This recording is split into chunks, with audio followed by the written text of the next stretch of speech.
Doctor ortho Ayurvedic oil and capsule, अब दर्द भी घुटने टेकेगा। रांची में सीएम सोरेन की मौजूदगी में झारखंड परिवहन विभाग और टाटा मोटर्स के बीच हुआ एमओयू। झारखंड के जमशेदपुर में 22 करोड़ की लागत से सबसे बड़े अनुसंधान संस्थान की होगी स्थापना। सीएम ने योजना के संबंध में दिए दिशा निर्देश। वर्चुअल माध्यम से कई जिले के डीटीओ से किए सख्त सवाल।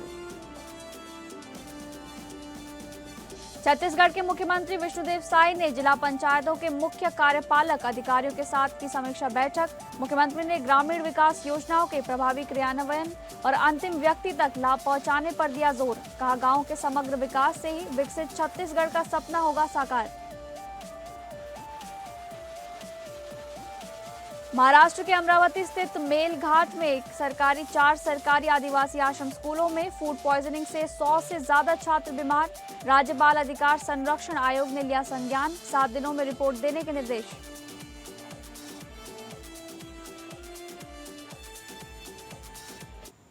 नमस्कार, आप सभी का बहुत बहुत स्वागत है स्टेट लाइव में। मैं हूं आपके साथ शालिनी राणा। शुरुआत करेंगे स्टेट लाइव की झारखंड की खबरों से, जहां पर झारखंड के मुख्यमंत्री हेमंत सोरेन के नेतृत्व में झारखंड का सबसे बड़ा एवं अत्याधुनिक चालक प्रशिक्षण एवं अनुसंधान संस्थान आईडीटीआर की स्थापना टाटानगर जमशेदपुर में की जा रही है, जिसे लेकर रांची स्थित प्रोजेक्ट भवन में राज्य के परिवहन विभाग एवं टाटा मोटर्स लिमिटेड के बीच संशोधित डीपीआर के अनुसार एमओयू साइन किया गया है। ये योजना परिवहन विभाग, झारखंड सरकार एवं टाटा मोटर्स लिमिटेड के मध्य पब्लिक प्राइवेट पार्टनरशिप मॉडल के अंतर्गत स्थापित की जा रही है, जिसका निर्माण जमशेदपुर के मौजा मनपीठा स्थित 11.88 एकड़ भूमि पर किया जाना है, जो राज्य सरकार द्वारा उपलब्ध कराई जा रही है। इस कार्यक्रम के दौरान मंच का संबोधन करते हुए झारखंड परिवहन विभाग के सचिव राजीव रंजन ने प्रस्तावित संस्थान के अंतर्गत आने वाली सुविधाओं का जिक्र किया और बताया कि संस्थान का निर्माण JSB-CCL द्वारा की जा रही है। आईटीडीआर की प्रमुख सुविधाओं का जिक्र करते हुए सचिव ने बताया कि चालकों को ट्रेनिंग के लिए 30 घंटे का समय दिया जाएगा। साथ ही पुरुष और महिलाओं के लिए विशेष व्यवस्था में छात्रावास और मेस की सुविधा भी शामिल होगी। ना जाने कितने जद्दोजहद करते हैं कि नहीं करते हैं, ये तो मैं नहीं बता सकता कि लाइसेंस लेने के लिए आप लोग कितने सरल तरीके से लाइसेंस ले पाते हैं, लेकिन मेरा ये बिल्कुल स्पष्ट मानना है कि ये जितना सरल हो वो बेहतर। नहीं तो एक समय ऐसा भी रहा है कि आवेदन देने के बाद आप भूल जाएं कि लाइसेंस भी आपको इतनी आसानी से मिलेगा, और ऊपर से थोड़ी बहुत जो ऑफिस का जो चक्कर लगाना हुआ है।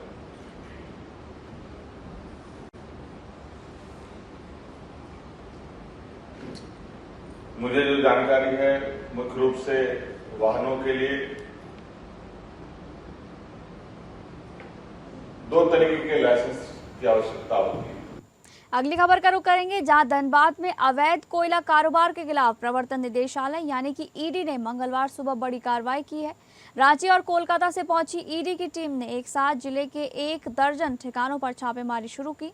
कार्रवाई से संबंधित इलाकों में पूरे दिन हलचल का माहौल रहा। ईडी की टीम ने नालंदा कॉटेज, सराय ढेला स्थित एक अपार्टमेंट, कतरास, टिकियापाड़ा, महुदा, लोयाबाद और झरिया समेत कई स्थानों पर एक साथ दबिश दी। बताया जा रहा है कि ये कार्रवाई कथित अवैध कोयला कारोबार से जुड़े लोगों के खिलाफ की जा रही है। सूत्रों के हवाले से जिन लोगों के ठिकानों पर छापेमारी की जानकारी सामने आई है, उनमें कोयला कारोबारी पप्पू मंडल, गणेश यादव, माधव सिंह, हरेंद्र चौहान, अनिल गोयल, रोहित यादव, शबीर आलम और LB सिंह के करीबी रंजीत सिंह का नाम शामिल है। सूत्रों का दावा है कि छापेमारी के दौरान ईडी को कई महत्वपूर्ण दस्तावेज और पेन ड्राइव भी मिले हैं, जिनकी जांच की जा रही है।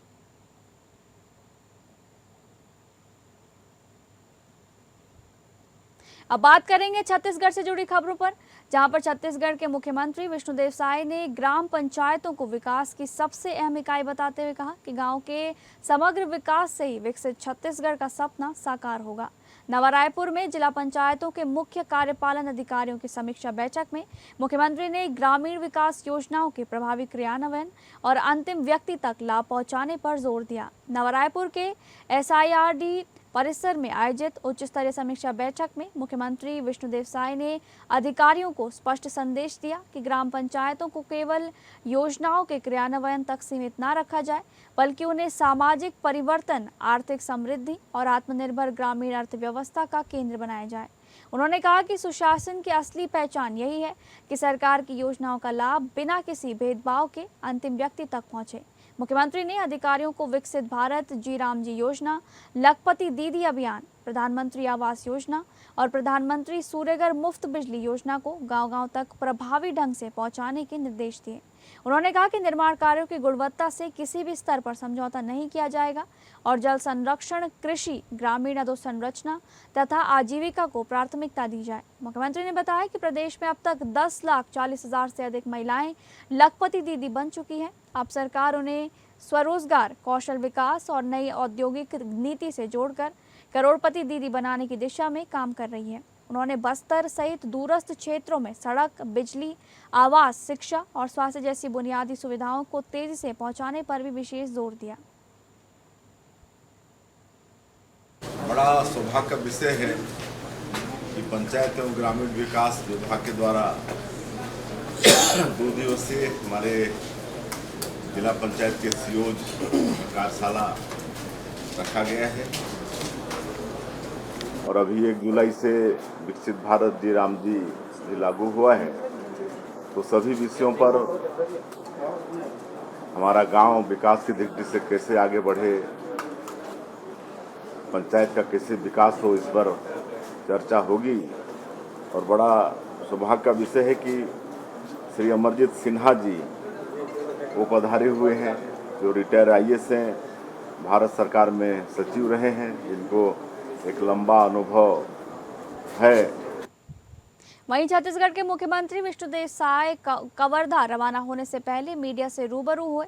इस दौरान उन्होंने बाबा भोरमदेव के दर्शन से लेकर बस्तर रेजिमेंट के गठन, कॉमनवेल्थ गेम्स में पदक जीतने वाली ज्ञानेश्वरी यादव की उपलब्धि और एंटी पेपर लीक कानून जैसे कई अहम मुद्दों पर अपनी प्रतिक्रिया दी। मुख्यमंत्री विष्णुदेव साय ने कहा कि वे कवर्धा में भगवान बाबा भोरमदेव के दर्शन और पूजन अर्चना करेंगे तथा प्रदेश की सुख समृद्धि और खुशहाली की कामना करेंगे। उन्होंने आगे कहा कि बाबा भोरमदेव का आशीर्वाद प्रदेशवासियों के लिए कल्याणकारी होगा। बस्तर रेजिमेंट के गठन को लेकर मुख्यमंत्री ने कहा कि राज्य सरकार ने भारतीय सेना में बस्तर रेजिमेंट बनाए जाने की मांग केंद्र सरकार के समक्ष रखी थी। इस संबंध में केंद्रीय रक्षा मंत्री राजनाथ सिंह का सकारात्मक जवाब प्राप्त हुआ है। उन्होंने कहा कि रेजिमेंट के गठन से बस्तर के स्थानीय युवाओं को सेना में भर्ती और रोजगार के नए अवसर मिलेंगे। मुख्यमंत्री ने कॉमनवेल्थ गेम्स 2026 में रजत पदक जीतने वाली छत्तीसगढ़ की खिलाड़ी ज्ञानेश्वरी यादव को भी बधाई देते हुए कहा कि उन्होंने पूरे प्रदेश का गौरव बढ़ाया है और उनकी उपलब्धि प्रदेश के युवाओं के लिए प्रेरणादायक है। वहीं संसद में प्रस्तावित एंटी पेपर लीक कानून को लेकर मुख्यमंत्री ने कहा कि प्रधानमंत्री नरेंद्र मोदी के नेतृत्व में इस दिशा में निर्णय लिया गया है। उन्होंने कहा कि कानून लागू होने के बाद यदि भविष्य में किसी भी परीक्षा का पेपर लीक होता है तो दोषियों के खिलाफ कड़ी कानूनी कार्रवाई का प्रावधान होगा। हाँ, तो बिल लाने की बात हुई थी और माननीय हमारे देश के यशस्वी प्रधानमंत्री जी ने कैबिनेट में भी फैसला किया था और वो बिल के रूप में आ रहा है। आने वाले समय में कोई भी पेपर लीक इस तरह से होगा तो दोषीदार लोगों के ऊपर कड़ी से कड़ी कार्रवाई का प्रावधान एक्ट में होगा। बाबा भोरमदेव का दर्शन करेंगे, पूजन अर्चन करेंगे, छत्तीसगढ़ की खुशहाली के लिए कामना भी करेंगे, उनसे आशीर्वाद मांगेंगे और वहाँ पर भारत सरकार से करीब 150 करोड़ का काम चल रहा है, वो सबको भी देखेंगे। अगली खबर का रुख करेंगे, जहां पर छत्तीसगढ़ की राजधानी रायपुर में खेलों के भविष्य को नई दिशा देने के उद्देश्य से 1 दिवसीय स्पोर्ट्स कॉन्क्लेव का आयोजन किया जा रहा है। इस कॉन्क्लेव में खेल प्रशासक, स्पोर्ट्स साइंटिस्ट, विशेषज्ञ, नामचीन खिलाड़ी और खेल संघों के पदाधिकारी खिलाड़ियों के लिए बेहतर प्रशिक्षण, अधोसंरचना और सुविधाओं पर मंथन करेंगे। रायपुर के होटल में आयोजित इस कॉन्क्लेव में खेल प्रोत्साहन एवं प्रतिभा पहचान विजन 2036 भारत के अगले ओलंपिक चैंपियनों की तैयारी, खेलों के विकास में खेल महासंघों और संघों की भूमिका, चोट से उत्कृष्टता तक खेल विज्ञान की भूमिका, खेल अधोसंरचना और अकादमियों में पब्लिक प्राइवेट पार्टनरशिप, खेलो इंडिया मिशन तथा छत्तीसगढ़ की पदक रणनीति पर और नई खेल नीति जैसे महत्वपूर्ण विषयों पर विस्तृत चर्चा होगी। विशेषज्ञों का उद्देश्य खिलाड़ियों को विश्व स्तरीय सुविधाएं उपलब्ध कराना और राज्य में खेल संस्कृति को कई ऊंचाइयों तक पहुंचाना है। 2 दिवसीय sports conclave vision to victory इस थीम के साथ ये आयोजन हो रहा है। 27 तारीख को दिन भर खेल विभाग के राज्य के सभी अधिकारियों के साथ बैठक करके खेल की अधोसंरचना, खेल की गतिविधियां और कहां तक जाकर टैलेंट आइडेंटिफिकेशन का काम करना। अगली खबर, कवर्धा में भारतीय जनता पार्टी ने संत शिरोमणि गुरु रविदास की 650वीं जयंती के अवसर पर 6 महीने तक चलने वाले समरसता संकल्प अभियान और घर घर तिरंगा यात्रा की तैयारियों का आगाज कर दिया है। भाजपा जिला कार्यालय में आयोजित संयुक्त जिला कार्यशाला में अभियान की रणनीति और संगठनात्मक तैयारियों पर मंथन किया गया, जहां कार्यशाला का शुभारंभ भारत माता, पंडित दीनदयाल उपाध्याय और डॉक्टर श्यामा प्रसाद मुखर्जी के तैलचित्रों पर दीप प्रज्वलित कर किया गया। मुख्य वक्ता एवं अहिवारा विधायक डोमन लाल कार्यवाड़ा ने कहा कि संत रविदास, संत कबीर और गुरु घासीदास ने समाज को समरसता, समानता और स्वाभिमान का संदेश दिया, जो आज भी प्रासंगिक है। दुर्ग संभाग संगठन प्रभारी जगन्नाथ पाणिग्रही ने बताया कि भाजपा अगले 6 महीने तक गांव-गांव समरसता संकल्प अभियान चलाएगी और घर घर तिरंगा अभियान के माध्यम से राष्ट्रभक्ति का संदेश पहुंचाएगी। जिलाध्यक्ष राजेंद्र चंद्रवंशी ने कार्यकर्ताओं से अभियान को सफल बनाने के लिए पूरी निष्ठा के साथ जुटने का आह्वान किया।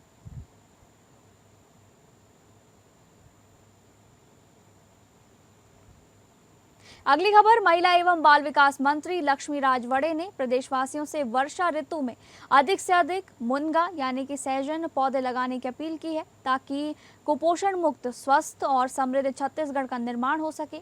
विभाग द्वारा आंगनबाड़ी केंद्रों और घरों में सुपोषण वृक्ष मुनगा अभियान चलाया जा रहा है, जिसका उद्देश्य बच्चों, किशोरियों और माताओं को स्थानीय पौष्टिक आहार उपलब्ध कराना है। उन्होंने कहा कि मुनगा, जिससे मदर्स ट्री कहा जाता है, प्रोटीन, कैल्शियम, आयरन और विटामिन से भरपूर है और ये बच्चों के विकास, मातृ स्वास्थ्य तथा एनीमिया रोकथाम के में अत्यंत उपयोगी होता है। सरकार पोषण सुधार को जनभागीदारी आधारित अभियान बना रही है। आंगनबाड़ी और घरों में मुनगा पौधारोपण से पोषण जागरूकता और दीर्घकालिक स्वास्थ्य सुरक्षा सुनिश्चित होगी। मंत्री ने सांसदों, विधायकों, पंचायत प्रतिनिधियों से अपने क्षेत्रों में मुनगा पौधारोपण का नेतृत्व करने का आग्रह किया। स्कूलों, आंगनबाड़ी केंद्रों, पंचायत भवनों और सार्वजनिक स्थलों पर भी व्यापक पौधारोपण कर सुपोषण वाटिका विकसित करने पर जोर दिया गया।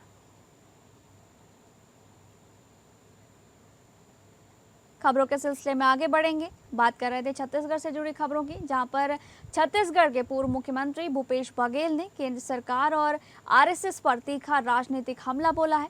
उन्होंने विभिन्न मुद्दों का जिक्र करते हुए आरोप लगाया कि जब तक केंद्र में मौजूदा सरकार और आरएसएस का प्रभाव रहेगा, तब तक व्यवस्था में सुधार नहीं होगा। मीडिया से बातचीत में पूर्व मुख्यमंत्री भूपेश बघेल ने कहा कि देश में पेपर लीक, प्रशासनिक अव्यवस्था और अन्य घटनाएं लगातार सामने आ रही हैं। उन्होंने आरोप लगाया कि विभिन्न संस्थानों में आरएसएस की दखलंदाजी के कारण व्यवस्था प्रभावित हो रही है। विद्युत मीटर रीडिंग कर्मचारी संघ के द्वारा आयोजित कार्यक्रम, अब इनको निकालने की तैयारी हो रही है। इनकी रोजी रोटी मीटर रीडिंग से ही चलता है। अब स्मार्ट मीटर जैसे जैसे लग रहा है वहीं से एक्सपेंस हो जाता है, इन लोगों को पैसा मिलना बंद हो गया। एक तरफ बिजली बिल अधिक होने से यही जो मीटर रीडर है वो गाली खाता है, जबकि बिजली बिल बढ़ाने वाली राज्य सरकार, स्मार्ट मीटर लगाने वाली राज्य सरकार, और ये अडानी का मीटर है और अंबानी का चिप्स, जियो का चिप्स, ये आदमी का जीना हराम कर दिया है। अभी मुझे एक बिल दिखाया गया 826 यूनिट आया है, लेकिन बिजली बिल। अगली खबर, रायपुर के डंगनिया में विद्युत मीटर रीडिंग श्रमिक संघ में एक दिवसीय धरना प्रदर्शन में प्रदेश भर के मीटर रीडरों ने अपनी मांगों को लेकर आवाज बुलंद की। इस प्रदर्शन में पूर्व मुख्यमंत्री एवं एआईसीसी के राष्ट्रीय महासचिव भूपेश बघेल मुख्य अतिथि के रूप में शामिल हुए।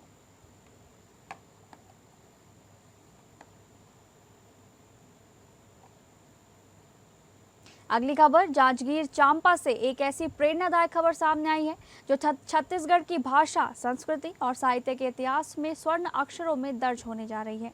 चांपा के साहित्यकार रविंद्र कुमार सोनी ने 25 वर्षों की अथक साधना और समर्पण के बाद श्रीमद् भागवत गीता का छत्तीसगढ़ी भाषा में अनुवाद प्रकाशित कर एक नई मिसाल कायम की है। ये सिर्फ एक पुस्तक नहीं, बल्कि मातृभाषा के सम्मान और सांस्कृतिक विरासत को सहेजने का ऐतिहासिक प्रयास है। 25 साल लगे हैं टोटल कंप्लीट करे हम। सन 2000 से मैं शुरू करे हूँ। सन 2000 में जब छत्तीसगढ़ बनी तो समय हमारे अखिल भारतीय प्रचार प्रमुख जी ऋषि श्रीकांत जोशी जी वो खाली प्रश्न करी से एक ठो कि छत्तीसगढ़ी में कोई ग्रंथ है आगे के, तो छत्तीसगढ़ में उसमें कुछ नहीं, छत्तीसगढ़ नहीं बने रही से कुछ नहीं से कही। तो मैं है उस समय अपन मन में एक ठो संकल्प ले हैं कि काम ला करे जा सकत है कि केवल बोले नहीं मैं वो चीज़ ला। अब बस वही मैं अपन वही समझ से लगे हूँ। 5 साल में जाकर मैं पांडुलिपि तैयार हुई से फिर करत करत भाव परिवर्तन मत हो मतलब इस कान में साफ बोले रही से कि चीज़ लिखा था भाव परिवर्तन मत हो, कल ध्यान रख बता सके सोच ला। चलिए अब बात करेंगे महाराष्ट्र से जुड़ी खबरों की, जहां पर महाराष्ट्र के अमरावती स्थित मेलघाट के 4 सरकारी आदिवासी आश्रम स्कूलों में बड़ा हादसा हुआ है। सेंट्रल किचन से मिले खाने के बाद 100 से ज्यादा छात्र फूड पॉइजनिंग का शिकार हो गए हैं। कई बच्चों को अस्पताल में भर्ती कराया गया है, जिनमें से 62 को इलाज के बाद छुट्टी दे दी गई है। घटना से भड़के अभिभावकों के भारी विरोध के बाद आदिवासी विकास मंत्री अशोक उकई ने सेंट्रल किचन व्यवस्था बंद करने और जांच का आश्वासन दिया है।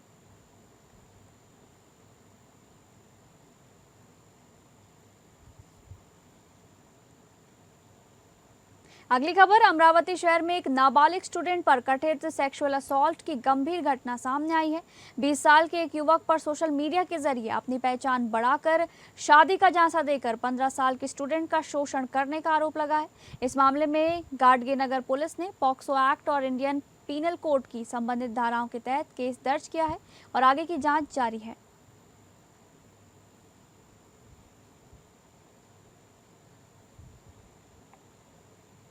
मुंबई के बजाला स्थित बीएसटी चाल इलाके में कुख्यात आरोपी नौशाद उर्फ चूहा की कथित दहशत से व्यापारी और स्थानीय निवासी खौफ के साए में जीने को मजबूर हैं। रविवार रात आरोपी ने कथित तौर पर चाकू के बल पर 3 दुकानों में लूटपाट की।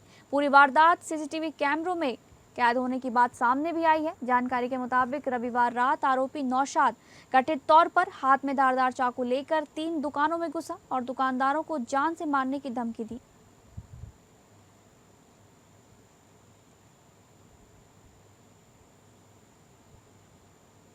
अगली खबर, अमरावती जिले में सड़क दुर्घटनाओं पर अंकुश लगाने और अवैध यात्री परिवहन पर रोक लगाने के उद्देश्य से अमरावती ग्रामीण पुलिस ने यातायात नियमों का उल्लंघन करने वाले वाहन चालकों के खिलाफ विशेष अभियान तेज कर दिया है। 1 जनवरी से 30 जून तक के 6 महीनों में यातायात नियमों का उल्लंघन करने वाले कुल 83,164 वाहन चालकों के खिलाफ दंडात्मक कार्रवाई की गई। इस दौरान नियम तोड़ने वाले वाहन चालकों से 1,01,23,400 रुपए का जुर्माना वसूला गया है।